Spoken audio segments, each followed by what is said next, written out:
ថ្វាយបង្គំជំរាបសួរបងចាត់ទុកថាវីដេអូនេះជាការចែករំលែកអំពីគំនិតផ្ទាល់ខ្លួន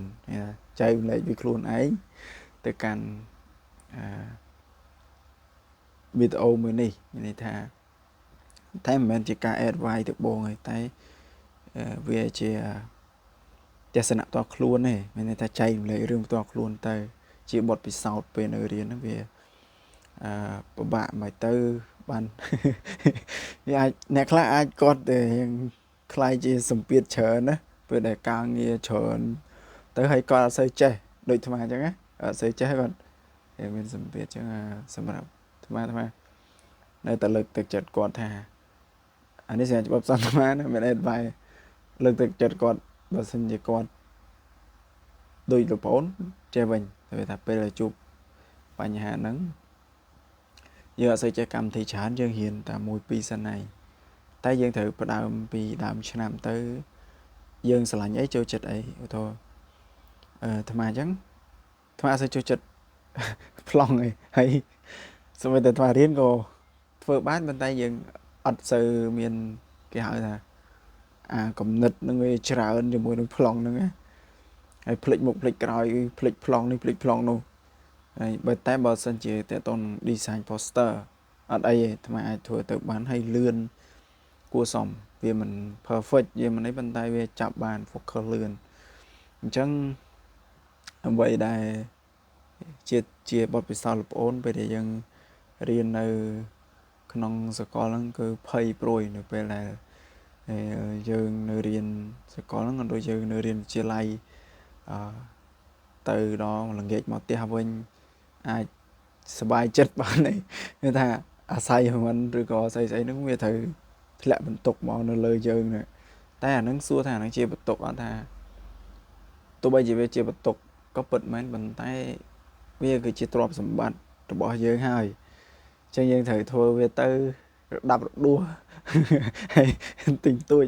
ខុសត្រូវអីអញ្ចឹងយើងអាចធ្វើវាទៅហើយជូនគ្រូទៅហើយបានប៉ុណ្ណាយើងធ្វើប៉ុណ្ណឹងវាជាការងារលោកប្អូនរកដាក់ប៉ុណ្ណាលោកប្អូនឲ្យគាត់ដែរដោយសារយើងខំអស់ប៉ុណ្្នឹងហើយកុំឲ្យតែយើងអត់ធ្វើសោះអាហ្នឹងគឺធ្លាក់បើមិនធ្លាក់ទេក៏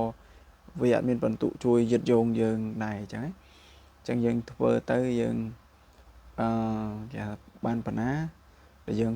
ប្រឹងហើយវាបានប៉ុណ្្នឹងហើយយើងយកទៅដាក់ឲ្យគាត់អាហ្នឹងគឺជាវិធីសាស្ត្រលោកប្អូនហើយគ្រប់ការងារទាំងអស់លោកប្អូនរៀងធ្វើយឺតមែនតើដោយសារតែយើងរៀងស្ទាក់ស្ទើរមានស្ទាក់ស្ទើរយើងអត់សូវបកកែលើអាប្លង់ហ្នឹងអញ្ចឹងវា